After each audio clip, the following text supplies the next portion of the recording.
A new level of ambition and excellence thrives at the Texas Tech System. A $2 billion higher education enterprise with 4 diverse and distinguished universities. Because from here, it's possible. We are the family and the community that makes Walmart, Walmart. Whether it's stepping up in times of need or standing with our customers in times of calm and celebration, delivering on our promise to help them save money and live better every day. We are Walmart.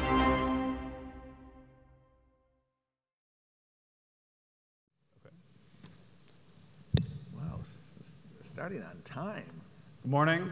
I am Reed Epstein from the Wall Street Journal. Welcome to the Texas Tribune Festival. I am delighted to welcome you to One-on-One with TomPerez. This will last 60 minutes. The last 15 or 20 minutes will be a Q&A, and there'll be microphones somewhere in the audience, I hope.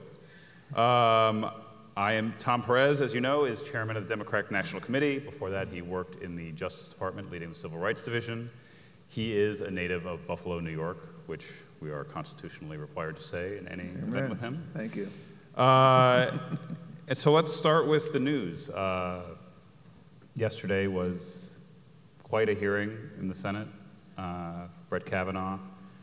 And it seemed to show sort of how divided we are as a country at this point. So I guess the question for you as leader of one of the parties is, how does this get put back together then?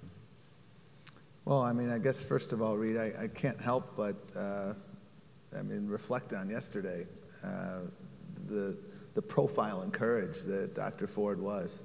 I mean, her life will never be the same. She will never be able to be anonymous again. She's endured death threats. They had to move out of their home.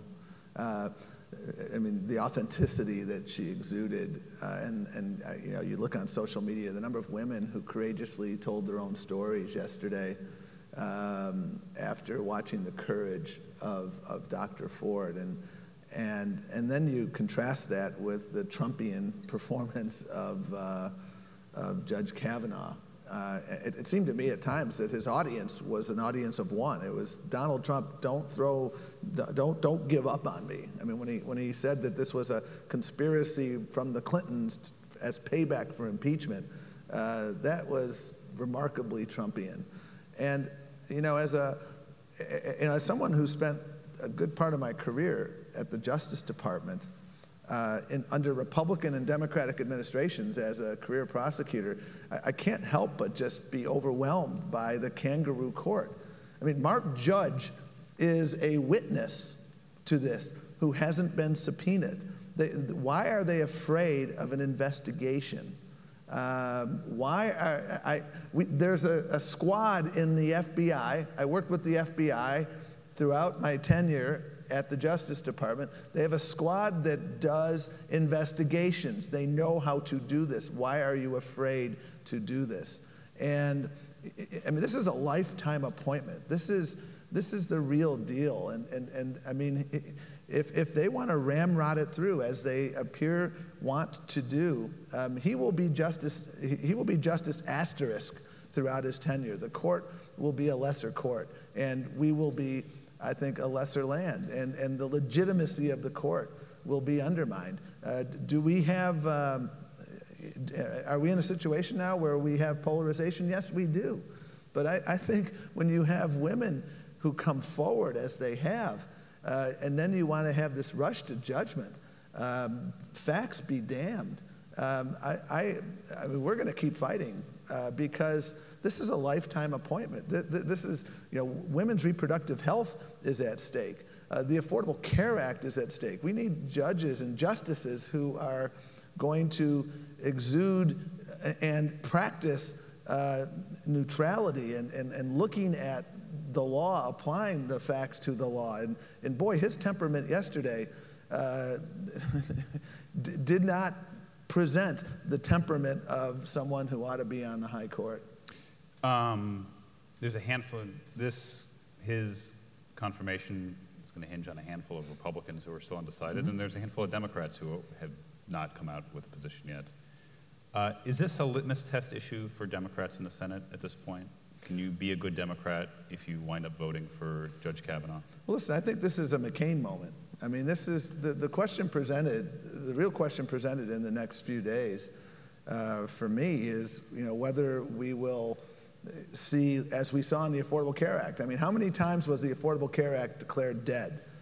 And then you saw at the end of the day John McCain saying, I'm not voting for this. And if you look at why he did that, he said, we have to get back to regular order.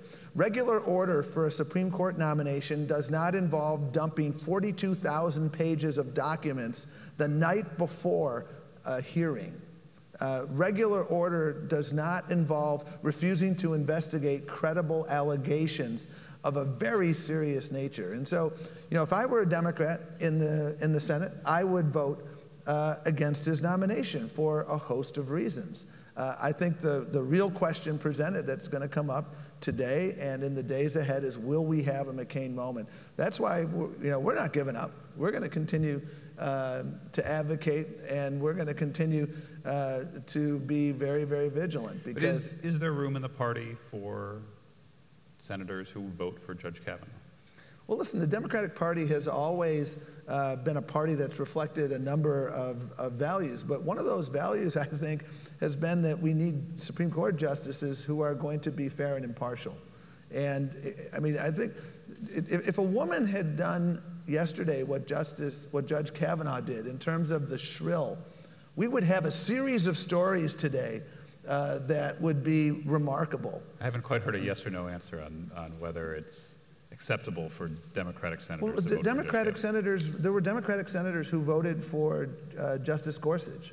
Okay, I mean, which was a bit of a different situation than what we're in today. Well, again, and that's going to be up to them. But there were Democratic senators who did that, and that is a fact. And those are Democratic senators that I have worked very closely with, continue to work very closely with, and are working to help get reelected.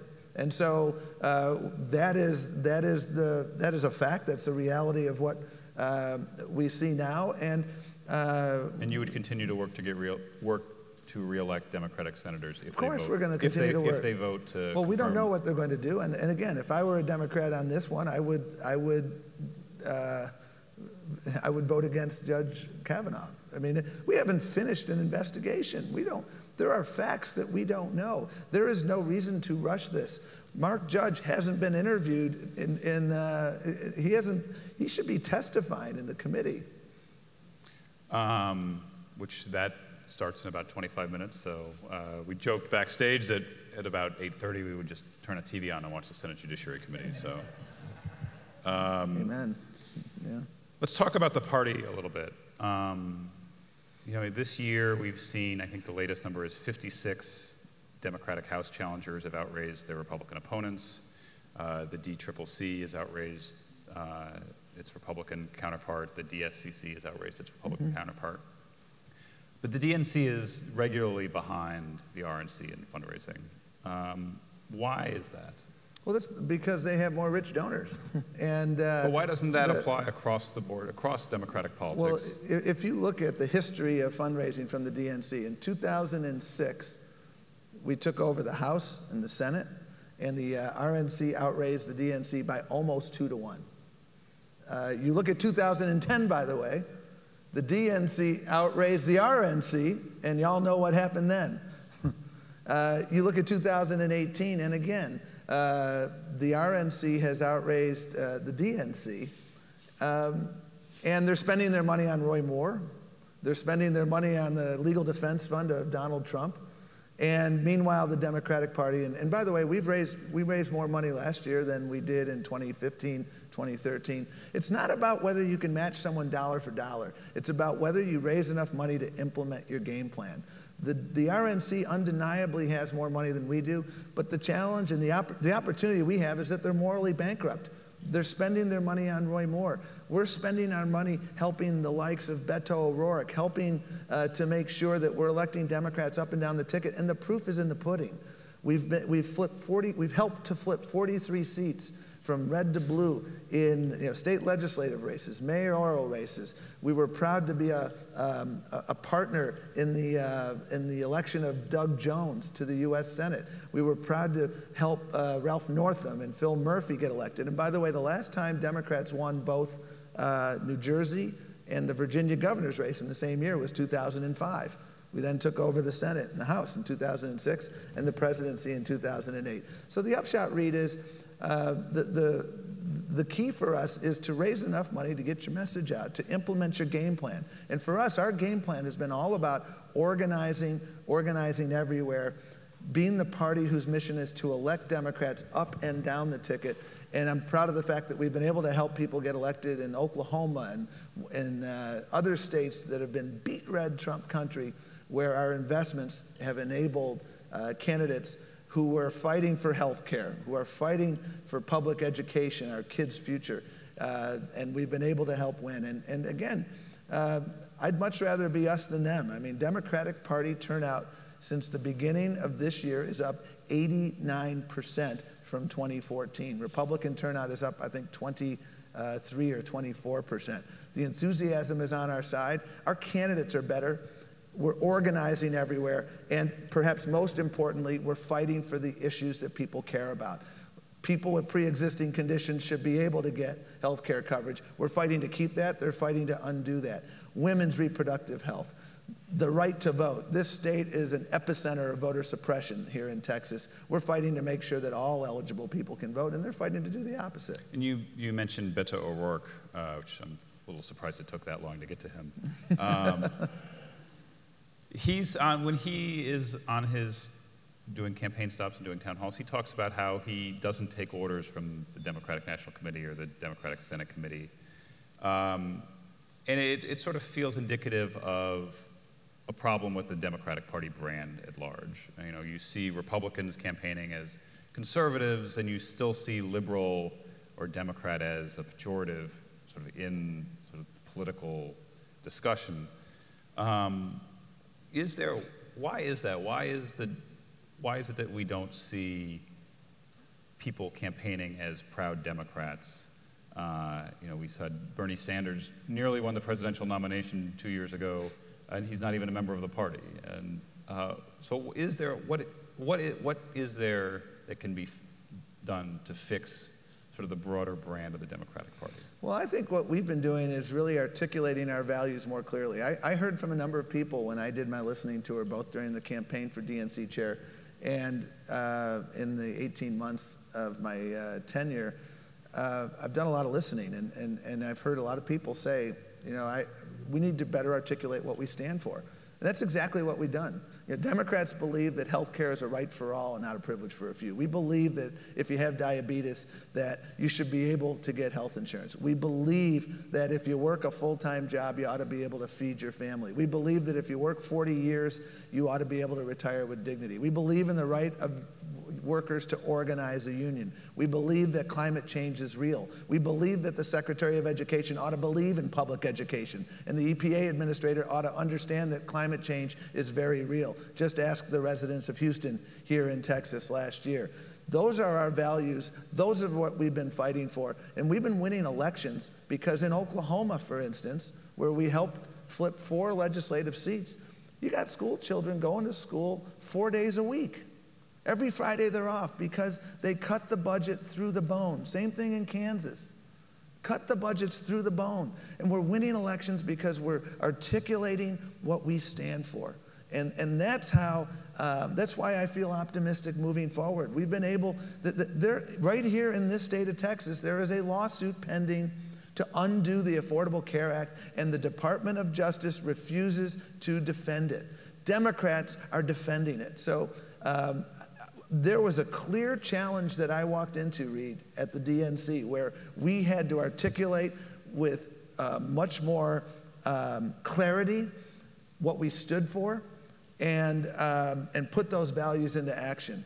I think we've been able to do that, and that's why we've been able to win races ranging from Connor Lamb in Pennsylvania, fighting for the right to organize, fighting for health care, to Alexandria Ocasio-Cortez, fighting for health care, fighting for the right to organize, fighting for immigrants, And we're competing everywhere. And that's the beauty of Beto. All 254 counties. That is our partnership with state parties. We call it every zip code counts, because we have to organize everywhere. We have to lead everywhere. We have to listen everywhere. We didn't do that. You know, we ignored whole swaths of too many parts of America. That was a shame on us moment, but never again. But it is true that, you know, when President Obama won in 2008, he essentially ran against the Democratic Party infrastructure, which in 2016, Bernie Sanders almost won, running against the Democratic Party infrastructure. Why is that going to be different in 2020? Why should we believe that someone who identifies as a strong Democrat, or from the Democratic wing of the Democratic Party, as Howard Dean used to say, why is that going to be a more attractive trait in the next national election than it seems to have been in the last two? No, it's a good question. And I think there's a couple reasons. Number one, we've spent a lot of time rebuilding our infrastructure. You know, if you don't show up somewhere, which we didn't in a lot of places, that's a sign of disrespect. And so, you know, we have invested in rural America. We've invested in our base voters. Our investments in Alabama, 100% of the roughly $1 million we invested went into African American communities, because we had to send a very strong message, and I'm proud of that we will never take any constituency for granted. So there's the infrastructure, showing up, building those relationships, making sure that politics isn't transactional, it's personal. And then there's also the rebuilding of the trust. And that's why this past August in Chicago, we passed a series of reforms, because there's a lot of folks who were wondering about what the Democratic Party stood for. And they were wondering about a process that seemed to be too distant from them. You know, when Barack Obama, you mentioned him, when he got elected, the most typical millennial voter was a registered Democrat. Now, by almost 10 points, the most typical millennial voter is a registered independent. You go to Colorado, the most typical registered voter, writ large, regardless of age, is a registered unaffiliated voter. And so, you know, if this was a publicly traded company and you watched you were losing 15% market share, you'd take a step back and ask yourself, what do we need to do differently? That's why we did a number of dramatic reforms, including eliminating superdelegates on the first ballot. I think that was a very important message to the grassroots, that we want you at the table, we value your input, and we want you to be a meaningful part of the Democratic Party, and we're listening to your concerns. So I'm optimistic, because I think in this moment where our democracy is on fire, and you have the most dangerous president in our lifetime, the silver lining of this is that we have gotten back to our roots. We have seen the energy out there, and we're working to be part of this broader ecosystem to communicate our values, to open up the tent, to make sure that everybody has a seat at the table. And when you look at 89% increases in Democratic primary turnout, our goal is to make sure we sustain that, not just this year, but beyond, because democracy can never be a spectator sport. We've got to participate in every single election. In Chicago, the superdelegate change was certainly got all the headlines, but a piece of that was also opening up primaries and caucuses Absolutely. for more voters. But there wasn't necessarily a hammer on that. What is the Democratic National Committee going to do to ensure that in Iowa Democrats can vote absentee in the caucuses, or that in New York the rules on party switching are changed to something slightly less draconian? The DNC doesn't have jurisdiction over those states and their particular rules, other than how it allots delegates to the convention. So what are the carrots and sticks going to be to see that sort of the presidential primary reforms voted on in Chicago come to be? Well, and I'm glad you mentioned those, because the main thing that drew the attention of journalists, understandably, was the superdelegate reform. Which we should say what that was. The superdelegate reform. Yeah, I mean, the superdelegate reform was this. Superdelegates were put in place in 1984. Superdelegates have never determined who won the Democratic nomination for president. Never. Or for governor. Or for governor, for that matter, or mayor, just to be clear. The person, Hillary Clinton won the nomination in 2016 because she won 4 million more votes than Senator Sanders. If we had applied the rules that we have just implemented now to 2016, Hillary Clinton would have won on the first ballot. If we applied the rules we've just put in place now to 2008, Barack Obama would have won on the first ballot. And so on and so forth, all the way back to 1984. They've never decided the outcome. But what they have done is they have dramatically affected people's sense of whether the process is fair. And what we need to do, we might have 15, 20 people running for president. And if there's 15 people running, 14 aren't going to make it to the mountaintop. And what we want to make sure we do is ensure that everybody feels like their candidate got a fair shake. And if on the eve of the Iowa caucus, when no votes have been cast, you see the CNN ticker or the AP ticker or the Wall Street Journal ticker that says candidate A already has amassed 400 superdelegates, you ask the question, how could that have happened? Nobody's voted. Well, that won't happen in 2020 because superdelegates only vote if the outcome has already been determined. That's a big change. In addition, and this is really important, we have put in place reforms that are going to make sure that the process is more open. We've encouraged more primaries and less caucuses, and already at least 3 states have moved away from caucuses to primaries. More people turn out in primaries. I want more people to vote. And in those states that are going to continue the caucus process, we have required that they make sure they're more inclusive. If you're a shift worker... Well, what is the requirement? What is the, Iowa is the one that Sure. most of us know about. So what is the Iowa Democratic Party required to do today that they weren't before the Chicago vote? If you are a service member deployed overseas, you must be allowed to vote absentee. If you're a shift worker and you got to work during the time of the caucus, you have to be allowed an opportunity to vote. If you're a shift worker on the Strip in Nevada, if you worked at MGM, they allowed people to take time off with pay. If you worked for Sheldon Adelson, they didn't because they don't want their people to vote. That is a poll tax in my mind.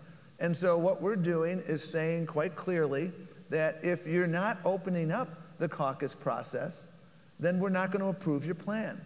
And so we're working very closely with Iowa, where the states, again, there are states who are already moving away from caucuses to primaries, Minnesota and Colorado to name 2, but not the only 2. There will be others that move to primaries from caucuses. And then the other point that you correctly pointed out, there are a number of state laws that have had the impact of inhibiting participation. And New York State is one example. If you want to, if you watch the primary process and you get enamored with a candidate and you've met her 6 weeks before the primary, well, under current law, you have to have changed your party affiliation something like 8 or 9 months before the primary. Before the general election preceding the primary. Correct, and that is ridiculous. And so what we have called for in our reforms is that if you have the capacity in your state to make that happen, you need to make that happen. You need to make sure that those changes occur. And similarly, there are a number of states where they would like to make changes, but there's a supermajority of Republicans. So what we're saying is you got to do your level best to make best efforts in those cases. But what I'm confident is going to happen in 2020 is, again, you're going to have more states with primaries. That's a good thing in my mind. Those states that continue to be caucus states are going to be more inclusive. And you're going to see a lot of party reform. You're going to see a lot of reforms that are going to make it easier for people to vote. And it's going to result in more people participating. That's a good thing, because our goal in all these reforms is to grow the party, to enhance trust in the party, and to make sure that everyone feels like their candidates are getting a fair shake. That didn't happen in 2016. People didn't feel like their candidate got a fair shake, and that's what we're doing differently, and I think better in 2020. But what is the punishment that the DNC can inflict on a state like New York that has restrictive rules on who can participate in the primary, and where the state runs the primary, not the Well, party? again, if you look back at, I think it was 2008, in Michigan and in Florida, the DNC set forth rules about the order of the primaries, and those two states jumped the queue, and there were consequences. Are you to prepared to dock delegates from Yeah, New York State? we take the rules that we put in place very seriously, and I personally am spending a lot of time with states and others who are in the process of reforming their process to make sure they know what we're talking about and what the rules say, and we want to work collaboratively with them. And the good news is that we're all in this together. People understand that we have to do a better job. People understand that we want to make it more inclusive. And so I actually, Reed, have a lot of optimism about these reforms. People focus understandably on the superdelegate reform. I'm proud of that. I think we've sent a very strong message to young people and others that were listening. I'm equally proud of the reforms that don't get as much attention, that are going to allow more people to participate, because you shouldn't have to win the boss lottery to cast your vote in a caucus. That's un-American to me, and that's not how the process should work. So you mentioned that there's maybe a dozen or more candidates running for president in 2020. Much of that is going to start probably about shortly after November 6th of this year. How is the DNC planning to handle debates in I know you are working on a plan, but what is the DNC going to do when there's 18 Democratic candidates who want to be in a debate? And will there be space for presidential candidates to participate in debates that are not sanctioned by the Democratic Party? Right. So let me take a step back and give the two North Star principles as we go into 2020. Number one, the job of the DNC is to make sure that the process is fair to everyone, not just the debate process, but the Democratic primary process writ large. Fair in fact and fair in perception. And that's why we have been meeting as it relates to primary debates. We've been engaged in a series of meetings with stakeholders to get their views. People who've been to this movie, who've done this in the past. And I think a really important part of this is transparency. Listening to folks and then articulating well in advance. And I said this when I ran for DNC chair. Articulating well in advance, here's how we plan to run the Democratic primary process. So when we lay out our markers, I'm quite confident it'll be well in advance of a number of potential candidates' announcement of their candidacy. And that's exactly what we want to do. We don't want to create a perception that our process is geared toward helping one candidate or another. We want to make sure that the process is geared toward making sure that everybody has a fair opportunity to make their case, and that there are enough debates. How many debates is enough debates? Well, that's what we're debating right now. We're debating how many debates we should have. Well, how many do you think there should be? Well, we're still trying to figure that out. I mean, what I would say about the 2016 cycle is that I don't think there were enough debates. What I would observe about the 2020 cycle, when you have this many people who are potentially running, is that we want to create opportunities for people to make their case to the American people. And so, I suspect we'll start debates earlier than 2016. How many we have is still something I want to make sure we talk to everybody involved. There's a number of folks I want to talk to, but we've got 39 days until the most important election of our lifetime, and so I haven't wanted to engage them yet, but November 7th I will engage them.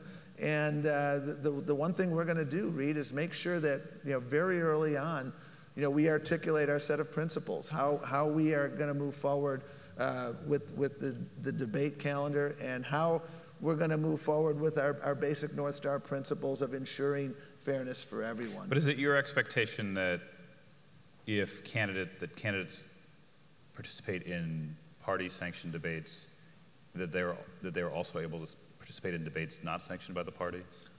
Well, that's going to be up to candidates. If there are other forums that are put together for candidates, that's something. But when Republicans did this ahead of 2016, the RNC laid down the rule that if you participate in a televised debate that's not sanctioned by the party, you cannot participate in the party-sanctioned debates. Does that make sense for the DNC? I doubt that we would do something like that. But again, we're trying to figure out how many debates to have. And one thing that I've learned from this process is debates are time-consuming. Preparation for debates is time-consuming. So if you already have a healthy number of DNC-sanctioned debates, then the question presented for a candidate is going to be, we already have a healthy number of debates that are DNC-sanctioned debates. If I then do another 5 or 6, I'm going to have a heck of a time just getting out there and campaigning. But if you have 15 or 20 candidates, you're going to have a significant number of them that would crawl over hot coals to have any sort of national television attention. Well, and again, this notion that we can stop, people, if there's another forum. I mean, there were a number of candidate forums that had different, that weren't sanctioned by the party that took place. And I don't know that it's my position to try and stop those. If candidates feel like they want to do that, that's fine. But what I think we're trying to do is create a healthy number of debates that enable people to kick the tires on candidates. Obviously, one question that we are actively wrestling with is how do you have a meaningful debate if you have 16 people? And I think there's a number of potential solutions, but we want to hear feedback from folks. Do you think the Republicans did a good job of handling 16 people in debates? Well, it's very hard when you have 16 people on the stage to have a debate, and that's part of the challenge, because if you've got 90 minutes and 16 people, do the math. It does not present the opportunity to have a back and forth. My goal is to showcase candidates. We want to make sure that people get an opportunity to say, boy, candidate A, I really have a sense of what she's fighting for. Candidate B, I really have a better sense of what he stands for on this particular issue. That's the goal. We want people to make informed judgments, and we want candidates to be in the best possible position to present who they are, what they're fighting for, and how they'll govern. Back to Washington and back to the elections coming up in 39 days. Who's the House Speaker going to be in January? Well, it'll be a discussion among Democrats, I hope, because I'm hopeful that we will take over the House majority. And that's the work we're doing right now to make sure not only do we win the House, but we're working like heck to make sure that we win the Senate. What you saw yesterday is a vivid illustration of why we need to retake the U.S. Senate. One of the many reasons we invested in Alabama last year, quite frankly, aside from the fact that I've known Doug Jones for 20 years, we worked together in the Clinton administration. We wanted to show that we were a 50-state party again.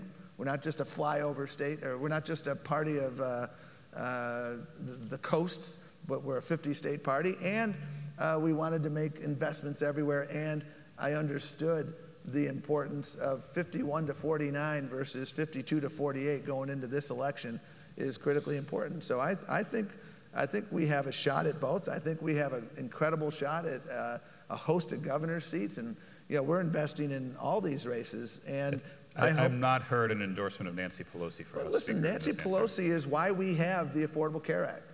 But if we didn't have Nancy Pelosi in 2010, we wouldn't have an Affordable Care Act. Period. That is a provable statement of fact. People with pre-existing conditions today have coverage because of the work that she did, along with Barack Obama, and I was proud to work in the Obama administration. That's going to be a judgment that the House Democratic majority gets, I like that sound, gets to make But you know, between now and then, I know a number of races. They try to put Nancy Pelosi on the ticket, on the forefront, the Republicans. And I watched it in Connor Lamb's race. He was talking about, I'm going to fight for health care, I'm going to fight for the right to organize, I'm going to fight for pensions. And the two things that his opponent talked about were Nancy Pelosi, Nancy Pelosi.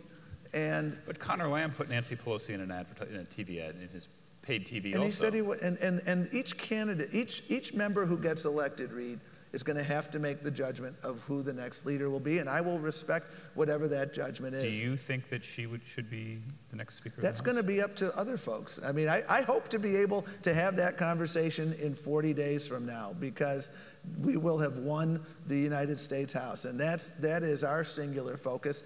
I would simply observe that, you know, when in so many races where Republicans are trying to put Nancy Pelosi on the ballot, it hasn't worked, because Democrats are talking about pre-existing conditions. We're talking about bringing down the costs of prescription drugs. We're talking about making sure that if you work a full-time job, you can feed your family. Because they are so bad on all these issues, the only thing they have left to talk about is Nancy Pelosi.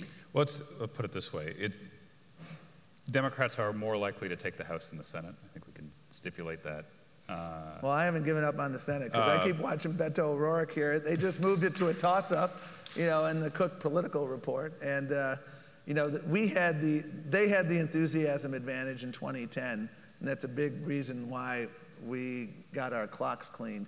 We have the enthusiasm advantage in 2018. Anyone who watched yesterday's hearings, it was an affront to women across this country. That was a kangaroo court yesterday, and I'm optimistic in Tennessee, Arizona, Nevada, here in Texas. There's a sleeper race in Mississippi in the Senate. So I'm not giving up on anything. And in all of the races where we're playing defense, Reed, what we have in common in all those races is we have really, really good incumbents who are fighting for the issues people care about, putting country before party. And I think that's what Ted Kennedy, my former boss, did. He put country before party. Ted Cruz is all about himself and all about not just party, but the Tea Party. But is it good for, you know, you're ostensibly the steward of the Democratic Party brand as the chairman of the DNC. Is it good for Democrats broadly that the three leaders of the House, three senior-most House members, are all older than 70 years old? Well, listen, we're going to have that conversation, Reed, in the aftermath of November 6th. And the fact that but is it good for the party now that that's the case? Before well, if you have a pre-existing condition, you are saying, boy, it has been great for me that Nancy Pelosi helped me get health care and helped me keep my health care. On January 20th, 2017, they were talking about the fact that the Affordable Care Act is going to be repealed within the next 6 weeks. It didn't happen, and it didn't happen in no small measure because she's really good at what she does, and she knows how to keep the caucus together. And so I am grateful for that. The hopefully new House majority will have an opportunity to make that judgment. There is an acute understanding among everyone that we've got to grow the party. We've got to bring the next generation more inclusively into leadership positions. Our work that we did on superdelegates, we had many reasons for doing that, but the North Star reason number one was we want to grow the party.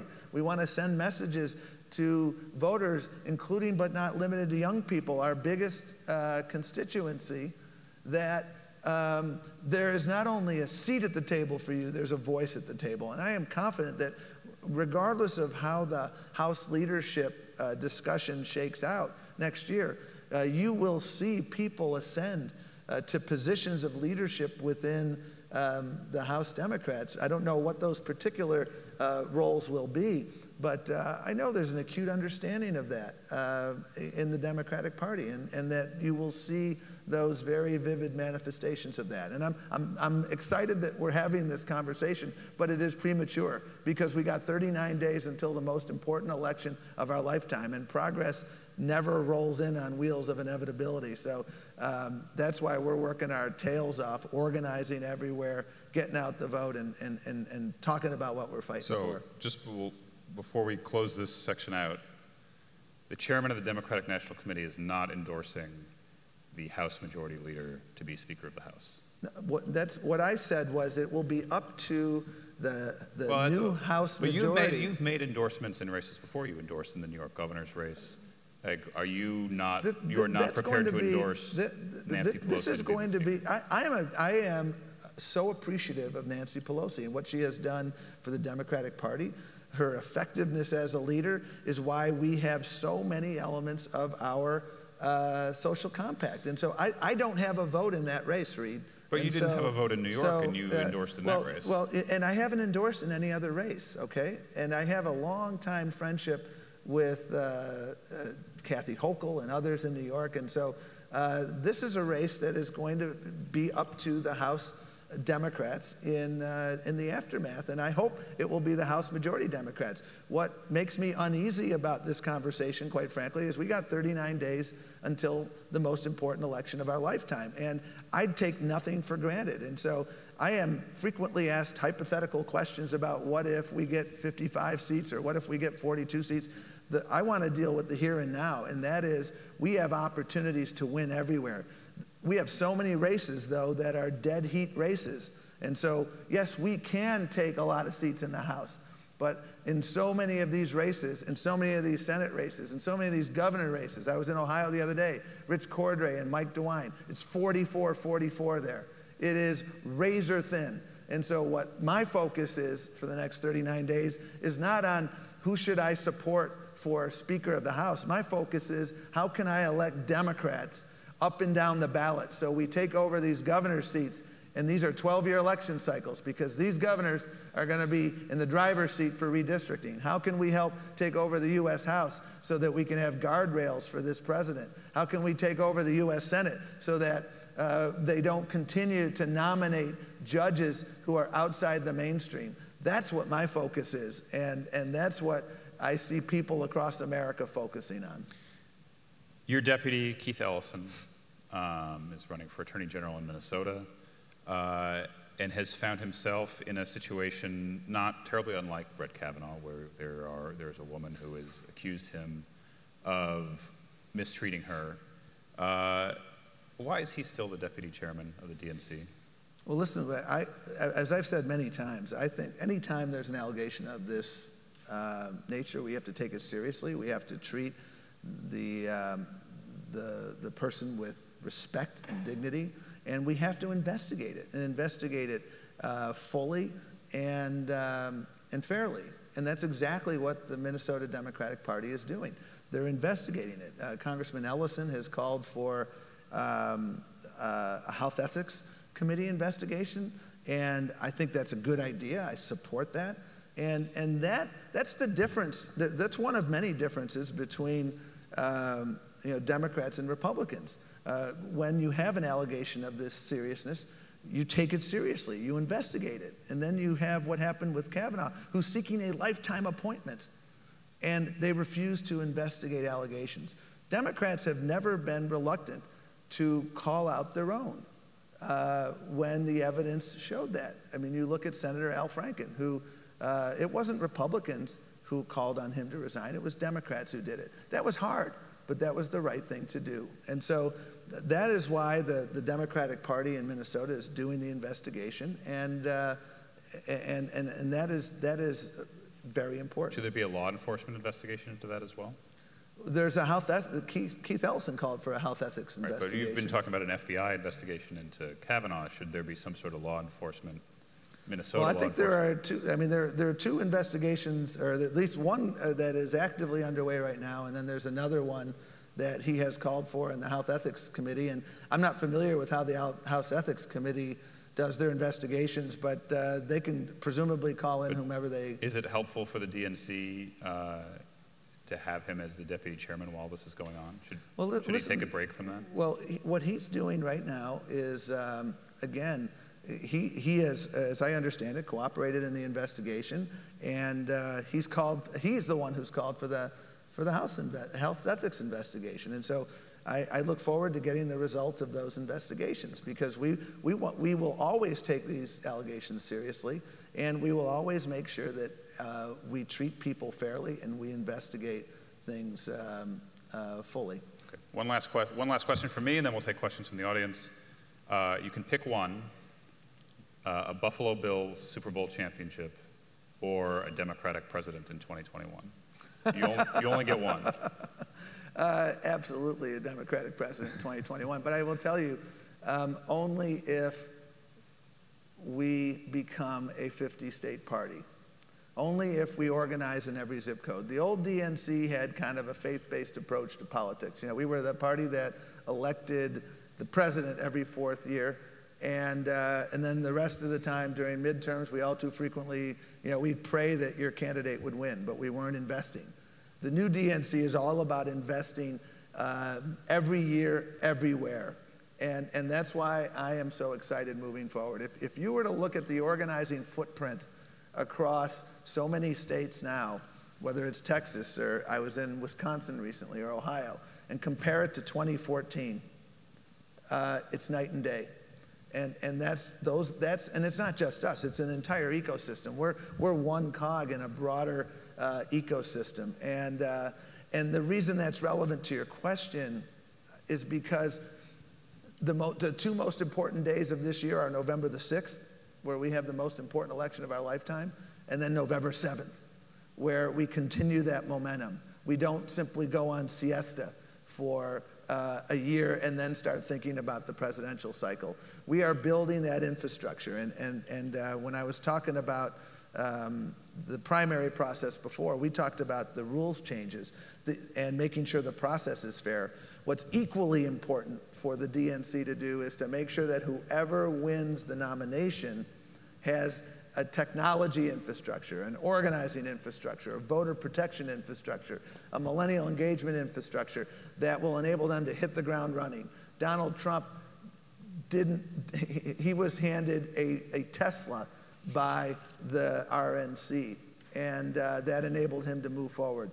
The DNC fell short, and that's never going to happen again. And when we are organized and when we have that infrastructure, as we are building, and most importantly, when we have candidates who are fighting for the values that people care about. We're fighting for good wages. We're fighting for health care. We're fighting, frankly, for our democracy as we know it.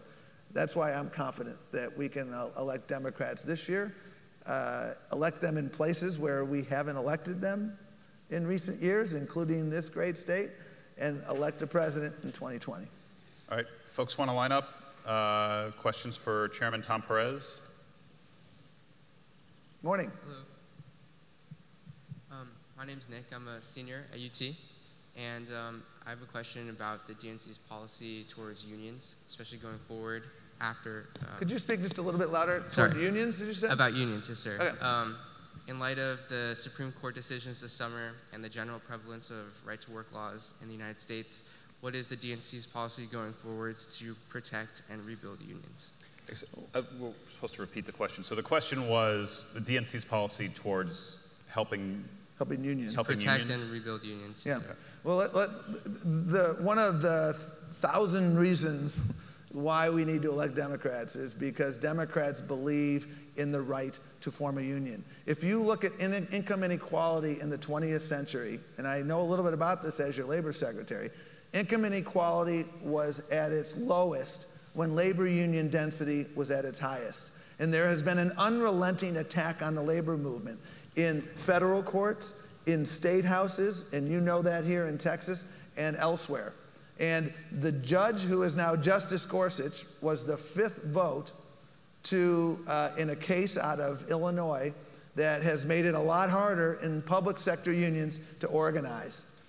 And the reason they're doing it is because, as my good friend Lee Saunders, the head of AFSCME, says, if you're not at the table, you're on the menu.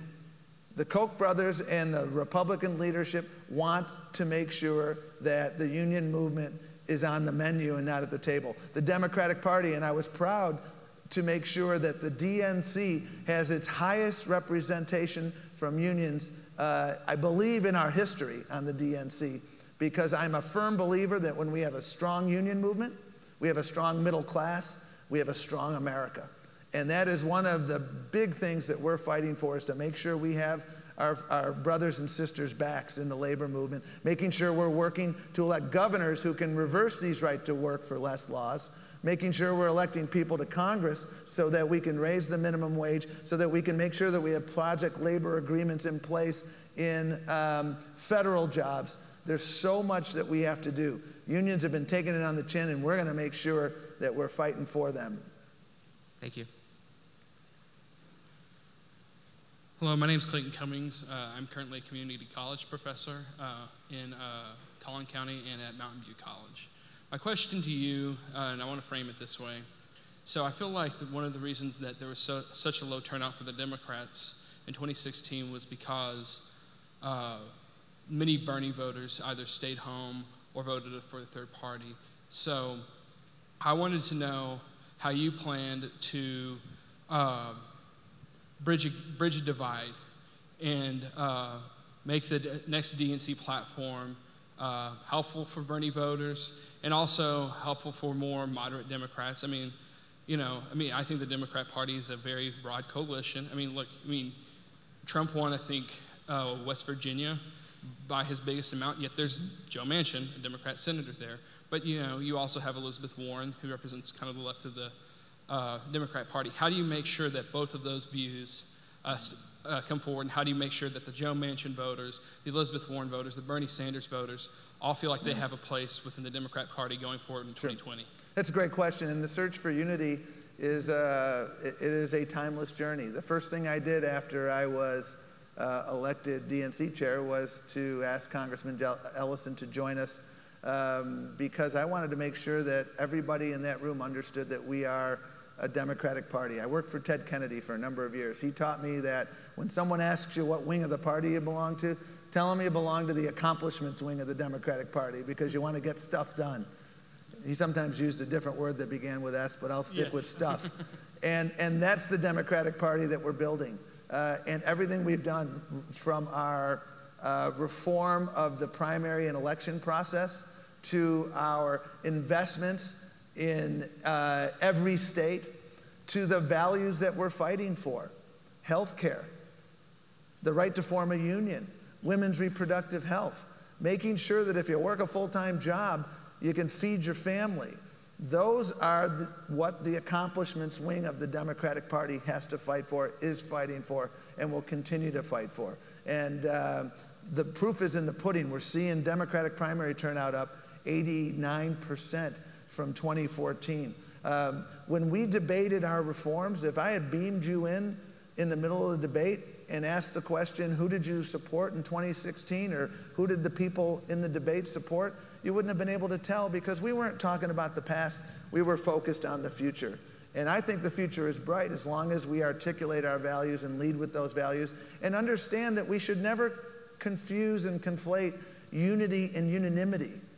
I'm not asking you to agree with everything I say. I'm not asking you to agree with everything in the Democratic platform. But what I am saying is that we're at our best when we understand that what unites us far outweighs what our differences are. We're at our best when we understand that our democracy is on fire right now. We have the most dangerous president in American history. And we have to focus our work, our organizing, on building those guardrails in Washington, building those guardrails and opportunities in states across this country. When we do this, that's how we succeed. We have about 8 other questioners behind you. Thank you very much. Thank you. Thank you so much for your question. Hello. I am an activist for a constitutional amendment to overturn Citizens United. Can I count on the DNC to be my ally? And if we succeed, what kind of reforms would you like to see Congress pass to address the influence of big money, corporate money, and dark money on our democracy? I think the 2 biggest forces that have brought our democracy nearly to its knees are gerrymandering, partisan and racial, and dark money. As someone who enforced voting rights laws, I watched what they tried to do in Texas. We sued them, we won. That elected officials shouldn't get to choose their constituents. Constituents should choose their elected officials. Dark money is a scourge on our system. I saw a bumper sticker here in Texas that said, I'll believe that corporations are citizens too when I see someone try to execute one. This is why the Supreme Court is so critically important, because there's no doubt in my mind where Judge Kavanaugh is on this issue.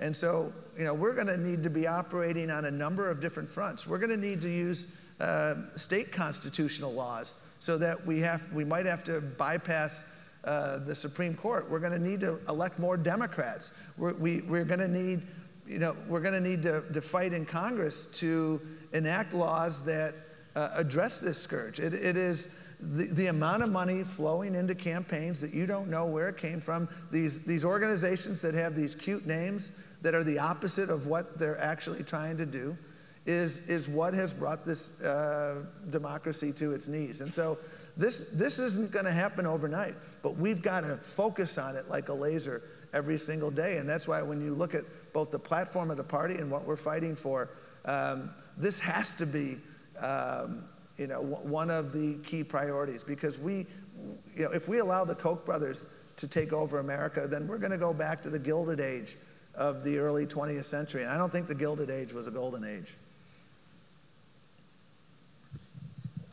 Thank you for being here.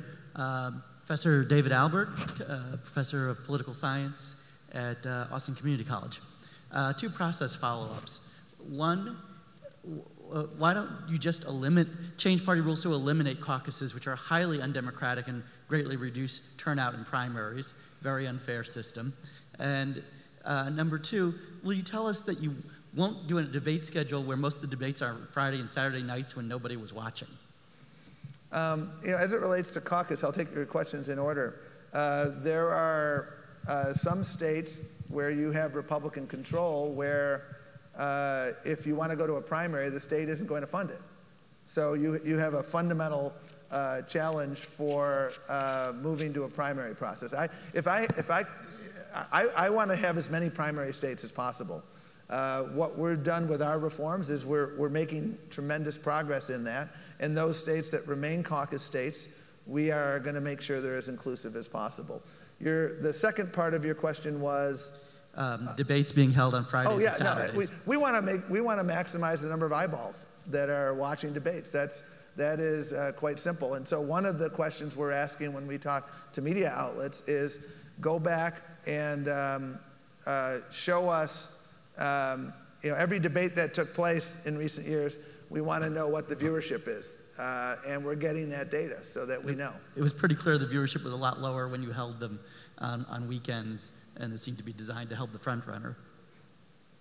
Again, our goal is to make sure we maximize viewership. That's good for Democrats when more people hear us articulate our values, because our values, I firmly believe, command the majority of the American people. Okay, I didn't hear a commitment there. Thank you. Well, of course, sir, we're going to, whatever is the most, whatever the data shows, if the data shows that Wednesdays and Thursdays are the days where we get the most eyeballs, or Sunday night, then we're going to try and get them on Sunday night.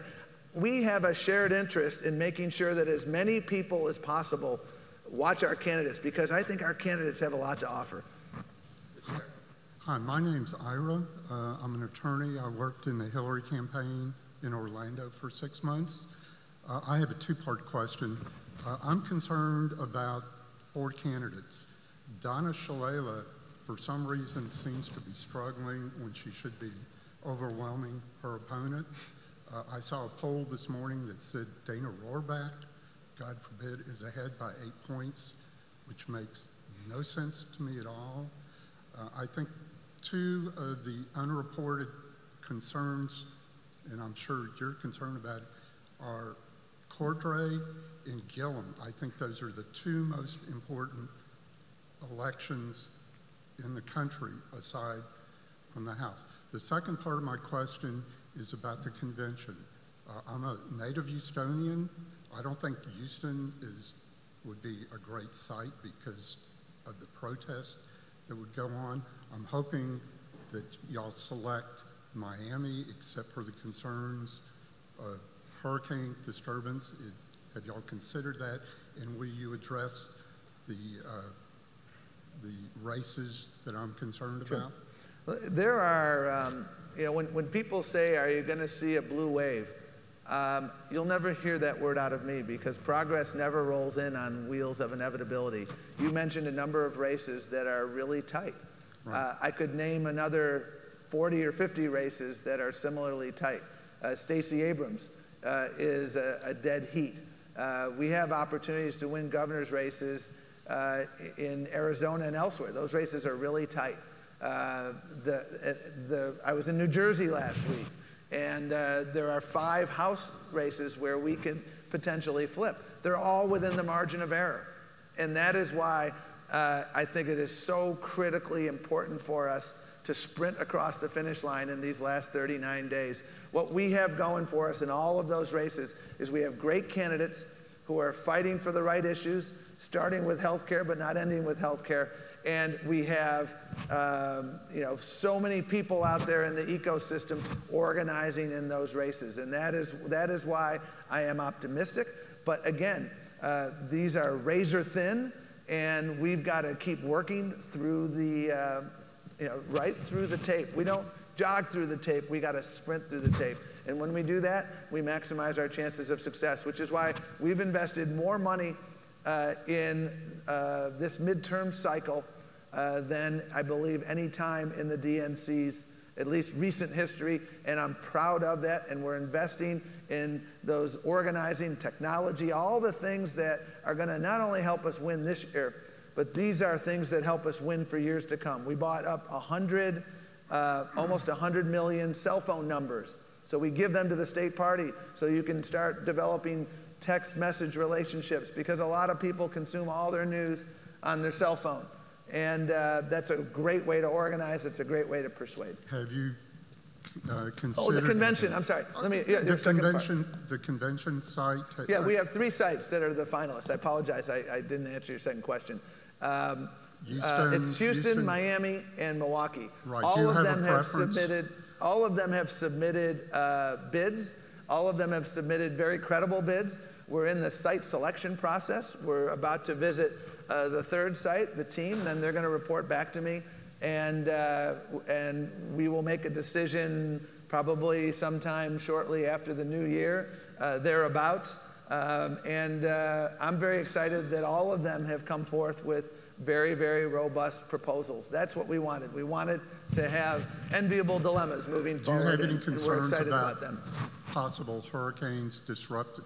Well, I think Miami would be just the perfect site except for weather concerns. Well, again, we're looking at everything. And the convention will start on July the 13th of 2020. And that's one thing that we know. And I'm very... Again, I'm bullish that we're going to be able to hit the convention in whatever city we choose and showcase our candidate, showcase our vision. But we won't be making any decisions on that selection until after the new year. Thank you for coming here today. No, it's an honor. I think with that, I'm sorry for the folks still I'll be happy to take your 3 questions separately. That's it for our time. Thank you for coming to the Texas Tribune Festival. Thank you for coming at 8 a.m., everybody. Enjoy the rest of the weekend. And that's it for us. Thank you. Thanks, Reed. Thanks.